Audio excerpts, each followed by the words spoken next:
হে নবী ইমানদার নারীদেরকে বলেন ওরা যেন ওদের চোখ নামায় ফেলে, ওয়াহফাজনা ফুরুজাহুন্না, ওরা যেন ওদের লজ্জাস্থানের হেফাজত করে।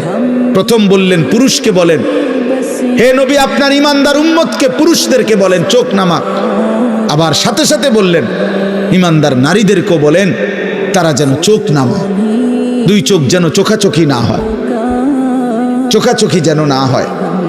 আল্লাহ বলছে যালিকা আজকা লাহুম, চোখের হেফাজত আল্লাহ তাআলা কোরআনে বলছে ভাইয়া চোখের হেফাজত যালিকা আজকা লাহুম, এটা হচ্ছে সর্বশ্রেষ্ঠ পবিত্রতা।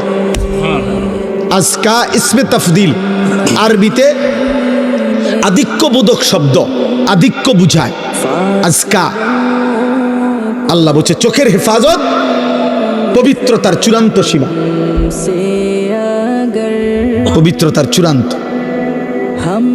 আল্লাহ উদাহরণ দিছে, চোখ হেফাজত করবা আমি আল্লাহ হৃদয়ের সর্বোচ্চ পবিত্রতা আমি আল্লাহ দিয়ে দেব, আমি আল্লাহ দিয়ে দেব চোখের হেফাজত। আল্লাহর ওয়াদা এটা।